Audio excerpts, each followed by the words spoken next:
여러분, 올해도 이제 며칠 남지 않았습니다. 돌아오는 목요일이 성탄절입니다. 성탄절이 지나면은 거의 1년이 다 지난 것 같은 그런 기분이 드는 게 이 연말 연시의 모습입니다. 연말이 되면 참 사람들이 많이 바쁜 것 같아요. 그러다 보니까 여러분, 이것저것 약속도 많고 모임도 많다 보니 때로는 하나님을 향한 마음이 식어질 때도 있습니다. 그렇지만 우리는 더욱더 이렇게 바쁠수록 더욱더 기도할 수 있는 성도들이 되어야 할 줄로 믿습니다.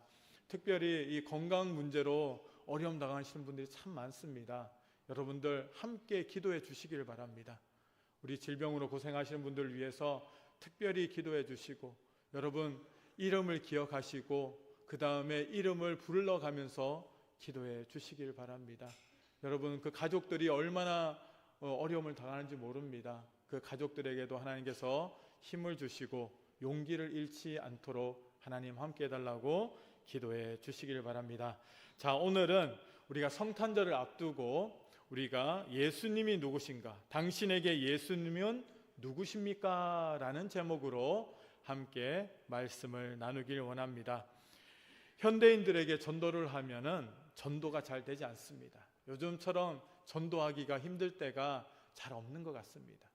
사람들이 풍요해지다 보니 굳이 예수님이 없어도 잘 살아갈 수 있을 것처럼 사람들이 착각하면서 살아간다는 겁니다.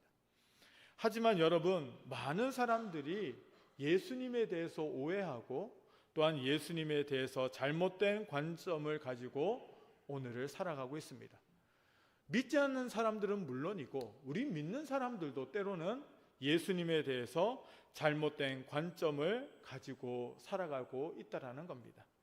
여러분, 예수님이 누구신가? 예수님이 왜 이 땅에 오셨는가? 우리는 그 목적에 대해서 분명히 알아야 할 줄로 믿습니다.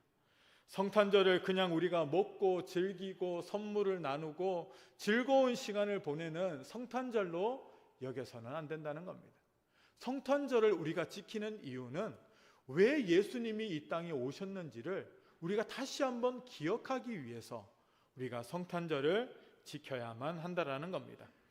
많은 사람들이 예수님을 단순하게 하나님이다라고 생각합니다. 그냥 아무 생각 없이 그 예수님 하나님 아니셔? 예수님 구세주 아니셔? 이렇게 생각한다는 거예요. 그런데 여러분, 하나님의 역할과 구세주의 역할에 대해서 깊이 생각하는 성도들이 잘 없다라는 겁니다. 하나님이 무슨 일을 하시는 분이시고 예수님이 무엇 때문에 이 땅에 오셨는지에 대해서 깊이 묵상하는 성도들이 잘 없다라는 겁니다.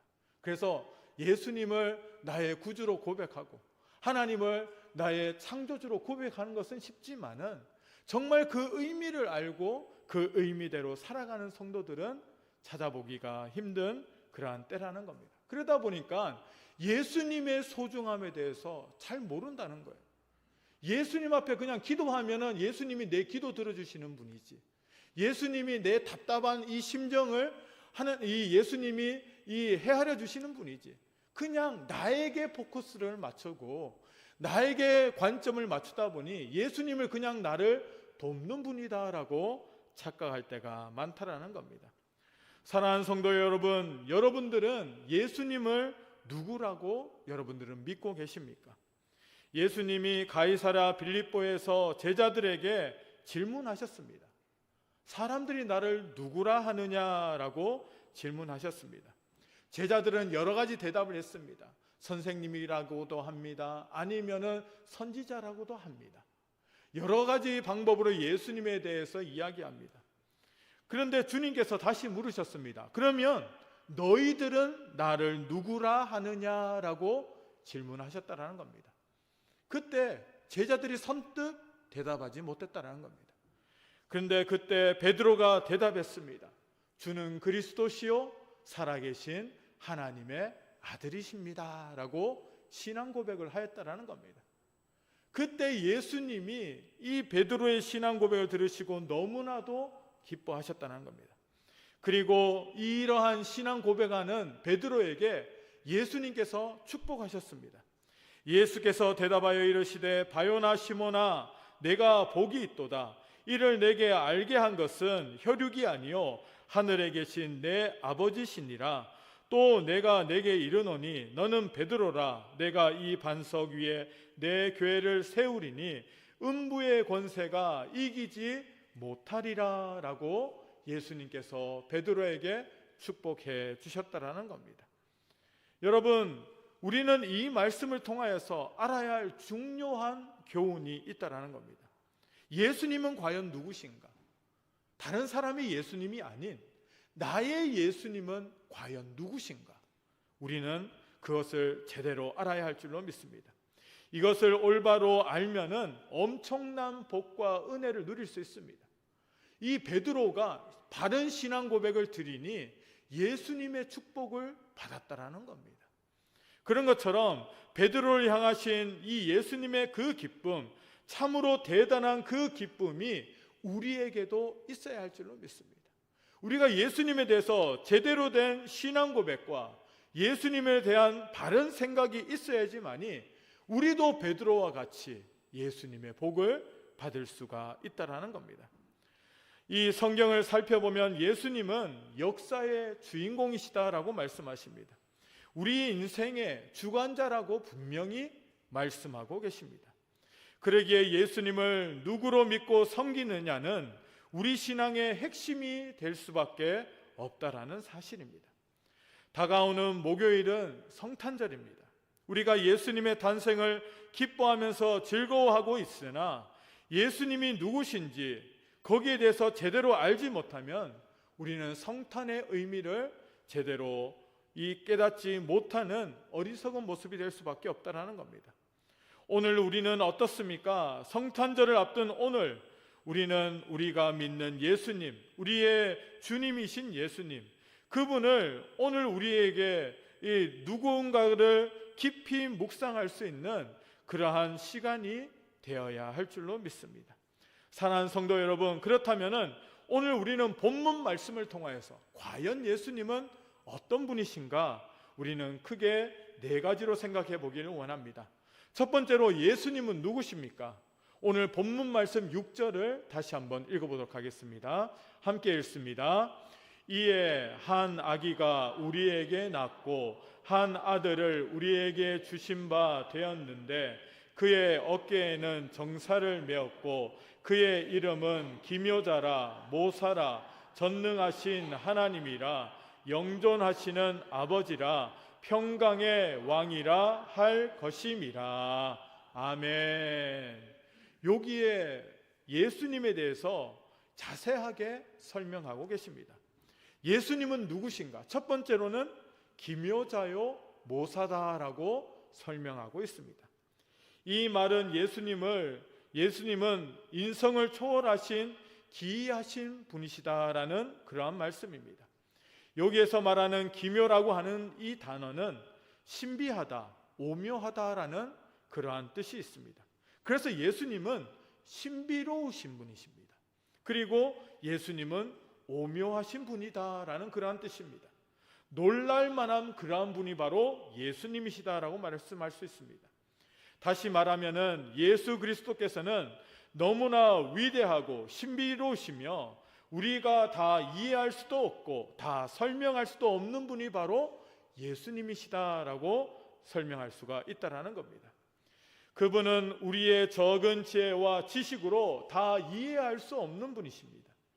말씀이신 분이 육신이 되어서 우리에게 오셨다라고 말씀하십니다. 여러분, 하나님의 말씀이 육신을 입어서 이 땅에 오신 분이 바로 예수 그리스도시라는 겁니다. 여러분, 어떻게 말씀이 사람의 몸이 될 수가 있겠습니까? 어떻게 말씀이 육신을 입어서 이 땅에 오실 수가 있겠습니까? 여러분, 이것은 신비한 일이라는 겁니다. 이 일은 오묘한 일이라는 겁니다. 우리의 이성으로 판단할 수 없는 일이라는 겁니다.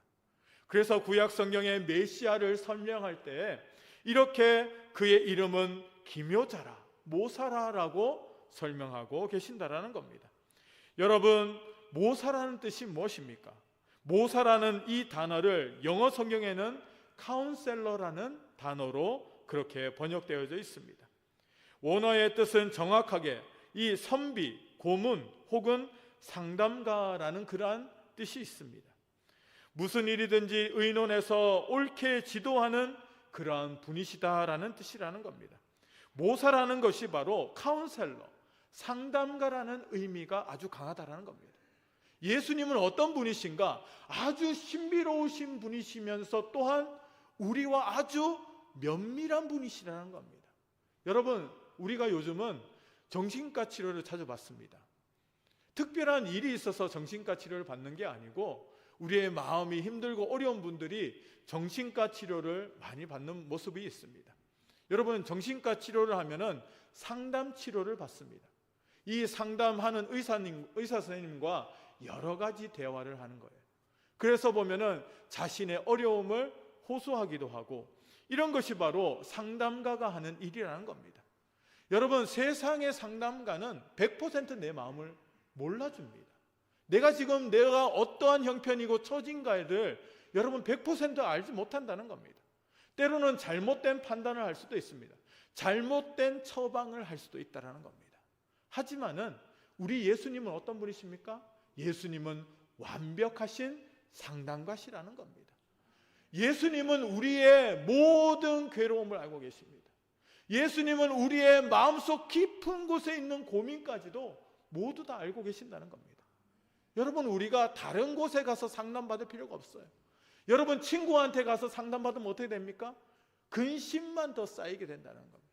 세상 사람들한테 가서 아무리 조언을 구해도 여러분, 우리는 이 고민만 더해가지 온전한 해결책을 찾을 수가 없습니다. 그래서 우리는 누굴 찾아와야 되느냐? 예수님을 찾아와야 된다는 겁니다.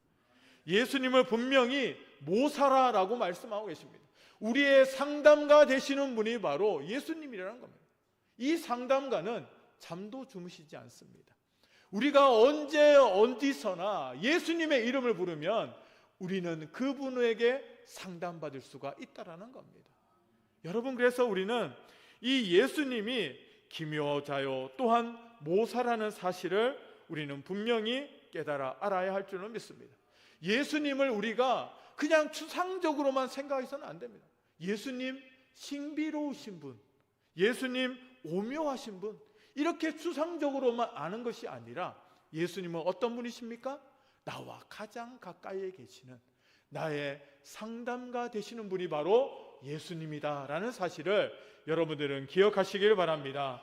그래서 오늘도 우리는 놀라우신, 능력이 많으신, 이 신비로우신, 오묘하신 예수님 앞에 우리는 나아가야 할 줄로 믿습니다. 그리고 나의 어려움을 그분에게 모두 다 맡겨야 할 줄로 믿습니다. 그분에게 우리는 상담을 받아야 할 줄로 믿습니다. 그러면 우리의 모든 괴로움과 이 고민과 걱정과 근심거리가 하나님의 은혜 가운데서 사라질 줄로 믿습니다. 이 예수님을 우리는 바로 믿고 바로 찾아갈 수 있는 저와 여러분들 되시기를 주님의 이름으로 축원합니다. 두 번째로 예수님은 누구십니까? 전능하신 하나님이다라고 소개하고 있습니다. 예수님은 전능하신 하나님이시라는 겁니다. 어떻게 예수님이 하나님이십니까? 의문을 품고 계신 분들이 많다라는 겁니다. 그는 하나님의 아들이라 가르쳐 주셨는데 어떻게 그가 하나님, 그것도 전능하신 하나님이란 말인가라는 우리는 의문을 가질 수가 있다는 겁니다. 그러나 그것은 하나님의 아들이란 개념을 잘 이해하지 못해서 생기는 오해가 될 수밖에 없다는 겁니다. 여러분, 이 하나님의 아들, 하나님의 아들이라고 해서 하나님 아버지와 예수 그리스도 이 하나님의 아들이 여러분 이렇게 계급이 나눠져 있는 것이 아닙니다. 이것은 서양의 그러한 개념을 우리가 받아들여야만 한다는 겁니다. 여러분, 서양에는 아버지의 이름을 따르는 아들들이 많습니다. 예를 들어서 찰스 1세, 그 아들의 이름이 뭐냐면 찰스 2세라는 겁니다. 그것은 곧 아버지의 이름을 따르는 그러한 아들의 모습이라는 겁니다. 서양적인 개념은 아버지와 아들은 똑같은 존재라는 겁니다. 그래서 하나님 아버지와 아들이신 예수 그리스도가 똑같은 존재라는 거예요. 그래서 하나님을, 이 예수 그리스도를 우리는 전능하신 하나님이다라고 고백한다는 것입니다. 여러분, 하나님 아버지는 능력이 많으시는 분이고 우리 예수님은 하나님 아버지보다 능력이 조금 떨어지시는 분이다 라는 착각을 해서는 안 된다는 거예요. 성경에서 말하는 개념은 하나님 아버지와 그 아들 예수 그리스도, 메시아로 이 땅에 오신 예수 그리스도가 동일하시다라고 성경은 말씀하고 계신다는 겁니다. 우리가 살고 있는 동양의 이 부자관념은 자식은 절대로 아버지를 넘어설 수 없다라고 그렇게 교육받았다라는 겁니다. 아버지는 자식이 넘볼 수 없는 권세와 권위를 가지고 있습니다. 그래서 아버지의 성함의 한 글자라도 건드릴 수가 없다라는 겁니다. 그래서 아들이신 예수님이 전능하신 하나님이라는 말을 하면 신성모독처럼 드릴 수도 있다라는 겁니다. 그러나 예수님은 성부 하나님과 동등하신 전능하신 하나님이시라는 겁니다. 여러분, 예수님이, 이 성자 예수님이 언제부터 계셨습니까? 하나님, 성부 하나님이 계실 때부터 같이 계셨다는 거예요. 이 우주 만물을 창조하실 때도 같이 창조하셨다는 겁니다.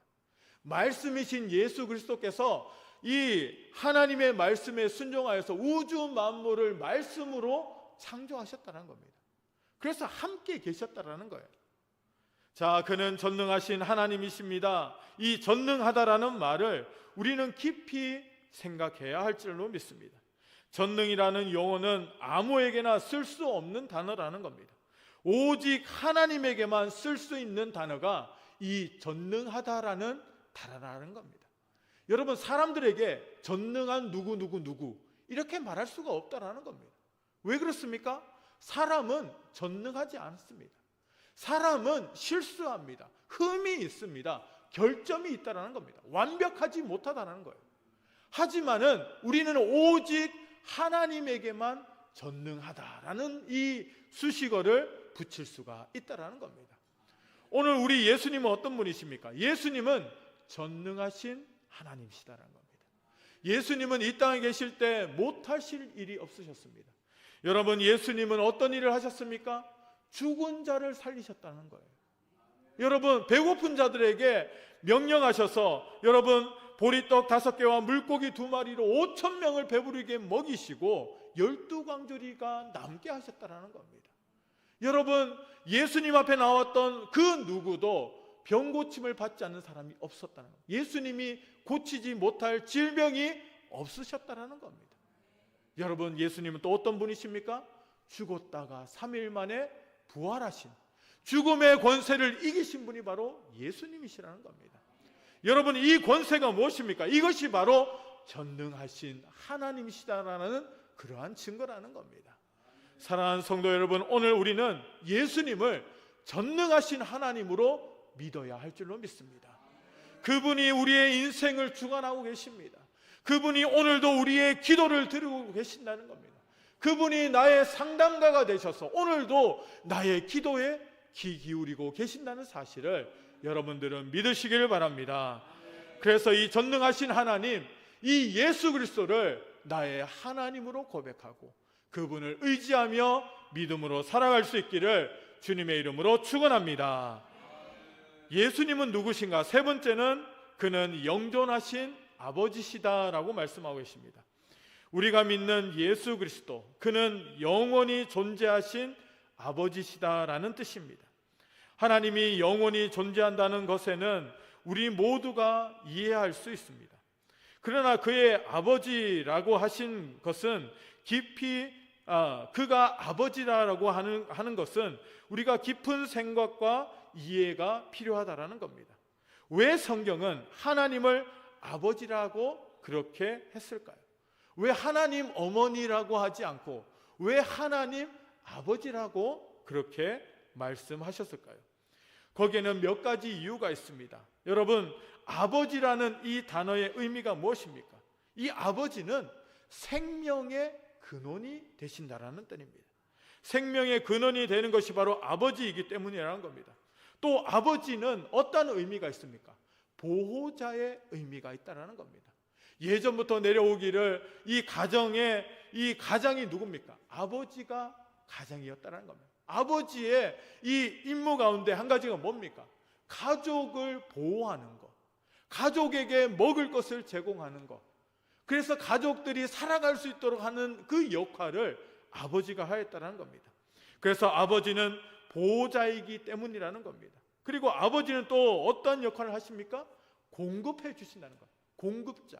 가족들이 먹고 살아갈 수 있도록 아버지가 모든 것을 공급하였다는 겁니다. 그래서 성경에는 그런 의미로 하나님을 아버지다라고 고백하고 있다는 겁니다. 우리 예수님도 우리에게 생명의 근원이시다라고 말씀하십니다. 그래서 주님이 말씀하신 말씀을 우리는 이해해야 되는데, 예수님께서 본인을 무엇이라고 설명하셨습니까? 나는 길이요 진리요 생명이다라고 설명하셨다는 겁니다. 우리 예수님은 길이십니다. 여러분, 세상에 많은 길이 있다고 생각하지만은 모든 길은 어디로 가는 길입니까? 지옥으로 가는 길이라는 거예요. 여러분, 생명으로 인도하는 유일한 길은 누구밖에 없습니까? 예수 그리스도밖에 없다라는 겁니다. 부처님도 열심히 믿으면 우리가 구원받고, 다른 조상신도 열심히 섬기면 내가 구원받고, 내가 하나님도 열심히 섬기면 내가 구원받겠지? 라는 여러 가지 길이 있다라고 생각하는 것은 착각이라는 겁니다. 여러분, 길은 오직 예수 그리스도밖에 없다라는 겁니다. 예수님은 진리시요 또한 생명이라는 겁니다. 예수님을 믿지 않으면 어떻게 됩니까? 생명이 없다라는 겁니다. 오직 예수 그리스도를 통하여서 우리에게 생명을 주신 그러한 분이 바로 예수님이시라는 겁니다. 또한 예수님은 어떤 분입니까? 우리의 보호자 되신다는 겁니다. 그래서 우리를 성령으로 지금도 지키시고 보호하시며 천군 천사로 우리를 보호하시는 분이 바로 예수님이시라는 겁니다. 예수님이 십자가에서 죽으시고 이 땅에 계시다가 승천하셨습니다. 그리고 승천하실 때 이 땅에 누구를 보내주실 것을 약속하셨습니까? 성령 하나님을 보내주실 것을 약속하고 계셨다는 겁니다. 그래서 지금 이 땅에는 누가 계십니까? 성령 하나님께서 우리와 함께 하신다는 겁니다. 성령 하나님의 여러분 역할이 뭡니까? 우리 믿는 성도들을 보호하시는 거예요. 죄악에 빠지지 않도록, 세상에 물들지 않도록 우리 성령님께서는 오늘도 믿는 자들을 보호하신다는 겁니다. 마귀의 유혹에 빠지지 않도록 우리가 믿음으로 승리할 수 있도록 이 성령 하나님께서는 오늘도 우리를 보호하고 계신다는 것입니다. 여러분, 그런 것처럼 예수님은 오늘도 우리를 보호하시고 계신다라고 성경은 말씀하십니다. 육신의 아버지, 어머니는 한계가 있습니다. 세월이 부모님의 능력을 다 앗아갈 수밖에 없습니다. 또한 형편과 처지 때문에 한계 상황을 우리는 맞게 될 수밖에 없습니다. 여러분, 걱정하지 마시기 바랍니다. 육신의 부모님은 한계가 있으십니다. 우리의 영적인 부모 되시는 우리 하나님 아버지, 우리 예수 그리스도께서는 여러분 한계가 없으신 분이시라는 겁니다. 그래서 그분을 오늘도 우리는 의지하고 그분의 뜻대로 우리는 믿음으로 오늘을 살아가야 할 줄로 믿습니다. 나같이 미련한 자를 위하여서 온갖 사랑을 다 베풀어 주시는 아버지와 같은 우리 예수님의 사랑을 우리는 항상 기억해야 할 줄로 믿습니다. 마지막으로 우리 예수님은 어떤 분이십니까? 우리 예수님은 우리의 평강의 왕이시다라고 말씀하고 계십니다. 여러분, 평강의 왕이라는 것이 무엇을 뜻하고 있습니까? 그는 우리와 하나님과의 막힌 담을 헐기 위해서 이 땅에 오셨다라는 겁니다.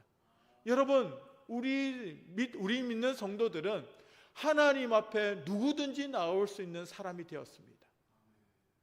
하지만은 우리가 예수를 믿기 전에는 하나님과 우리 사이에 커다란 넘지 못할 담이 있었다라는 거예요. 장막이 있었다라는 겁니다. 그 장막을 무너뜨린 분이 누구십니까? 예수님이시라는 겁니다. 그래서 이제 우리가 전에는 우리 하나님과 우리가 불화하는 그러한 관계였다는 겁니다. 하나님과의 우리 관계가 누구보다도 껄끄럽고 믿지 않는 자들과 하나님과의 관계가 어떻습니까? 하나님을 부르지도 못합니다. 하나님을 바라보지도 못한다는 겁니다. 여러분, 우리가 예수 믿기 전에는 하나님을 대할 때 우리가 믿지 않는 자들과 똑같이 하나님이 껄끄러운 대상이고 하나님이 믿지 못할 대상이고 하나님이 너무나도 꺼려지는 대상이었지만은 우리가 예수를 믿고 나서 우리와 하나님과의 관계가 회복되어서 우리는 무엇을 누립니까? 평강을 누리는 그러한 성도들이 되었다라는 겁니다. 이 막힌 담을 허신 분이 누구십니까? 예수님이시라는 겁니다. 예수님이 십자가에서 피 흘려 돌아가심을 통하여서 우리의 죄가 용서함을 받았습니다. 그래서 이 하나님과 우리 사이가 평화가 다시 생겨나게 되었다라는 겁니다. 예수님께서는 이 땅에 오신 목적이 바로 우리에게 평강을 주시기 위함이다라고 말씀하십니다. 예수님이 탄생하실 때 천군 천사들이 노래한 것이 바로 영광과 평화였다라는 겁니다. 지극히 높은 곳에서는 하나님께 영광이요 땅에서는 기뻐하심을 입은 사람들 중에 평화로다라고 천군 천사가 노래하였다라는 겁니다. 평강이 누구에게서부터 온다고 여러분들은 생각하십니까? 하나님으로부터 기뻐하심을 받은 사람들 중에 임한다라고 말씀하십니다. 여러분, 이 땅에는 평화가 없습니다. 여러분, 세계 곳곳에는 전쟁의 소식들이 몰려옵니다. 여러분, 우리나라도 외국에서 우리나라를 보면은 언제 전쟁이 터져도 이상하지 않을 만큼 그만큼 위태로운 나라가 우리나라라는 거예요. 근데 우리나라 백성들은 여러분 너무나도 평안하게 사는 것 같습니다. 설마 전쟁이 일어나겠어? 여러분, 전쟁에 대한 걱정을 하면서 살아가는 사람들이 많이 없는 것 같아요. 여러분, 전쟁이 벌어지지 않는다고 해서 여러분 평화로운 세상입니까? 전쟁보다 더 무서운 것이 치열하게 오늘을 살아가고 있는 우리의 삶이 아닙니까? 그러다 보니 우리 가운데 평화가 없습니다. 눈만 뜨면 걱정과 근심과 염려가 많습니다. 오늘도 어떻게 살아가야 되나? 오늘도 나에게 주어진 일을 어떻게 감당해야 되나? 물질 문제, 건강 문제, 자식 문제, 수많은 문제가 우리 가운데 있다는 겁니다. 여러분, 이 문제를 해결할 수 있는 방법이 뭡니까? 예수 그리스도를 통한 평화라는 겁니다. 평강이라는 겁니다. 예수 그리스도를 소유한 자들은 평강을 소유한 자다라고 성경 말씀하십니다. 그래서 여러분, 진정한 평강은, 진정한 평화는 예수 그리스도를 소유하고 있느냐, 그렇지 않느냐에 달려 있다라는 것입니다. 사랑하는 성도 여러분, 많은 세상의 사람은 참된 평화와 평강을 구하지만은 여러분, 그 어느 곳에서도 그것을 찾을 수가 없다는 겁니다. 여러분, 우리에게 있어서 참 평화와 참 평강은 무엇입니까? 구원을 얻어 죄로부터 해방을 누리는 심령의 상태가 참 평화요 참 평강이다라고 말합니다. 더 나아가서 모든 사람을 용서하며 사랑할 때 누리는 자유가 바로 평화와 평강이다라고 성경은 말씀하십니다. 이것을 우리가 어떻게 얻습니까? 예수 그리스도를 통하여서. 예수 그리스도를 소유한 자들은 진정한 평강과 평화가 있다라는 겁니다. 그분이 바로 예수님이라는 겁니다. 그분이 우리를 위해서 이 땅에 오셨습니다. 그분은 하나님이시고 그분은 말씀이시지만은 말씀이 육신을 입어 이 땅에 우리의 죄를 위해서 이 땅에 오신 인간의 모습으로 오신 분이 바로 예수님이시라는 겁니다. 그리고 그분은 우리를 위하여서 하나님의 모든 말씀을 온전히 이루셨습니다. 그리고 마지막에는 십자가에서 죽으심을 통하여서 우리에게 구원의 평화와 구원의 평강을 허락하신 분이 바로 예수 그리스도시다라고 성경은 말씀하십니다. 오늘 이사야서는 예수님이 오시기 전에 700년 전에 이미 예언된 말씀이다라고 말씀하십니다. 여러분, 이사야 선지자가 하나님의 계시를 통하여서 이 땅에 오실 이 메시아 예수 그리스도에 대해서 이렇게 자세하게 설명하고 계신다는 겁니다. 여러분, 예수님은 누구십니까? 예수님은 기묘자요 모사라고 말씀하십니다. 전능하신 하나님이라고 말씀하십니다. 영존하시는 아버지시요 평강의 왕이시다라고 예수님을 소개하고 계십니다. 사랑하는 성도 여러분, 이 예수님이 나의 예수님이 되어서 우리가 이 땅에서 진정한 평화와 안식을 누리는 성도들이 되어야 할 줄 믿습니다. 이 예수를 소유한 자들은 이 땅에서 모든 것을 소유한 줄로 알고 이 예수를 통하여서 오늘도 우리는 기쁘고 즐겁고 하나님 안에서 참된 평화와 안식을 누리는 복된 성도 되시기를 주님의 이름으로 축원합니다.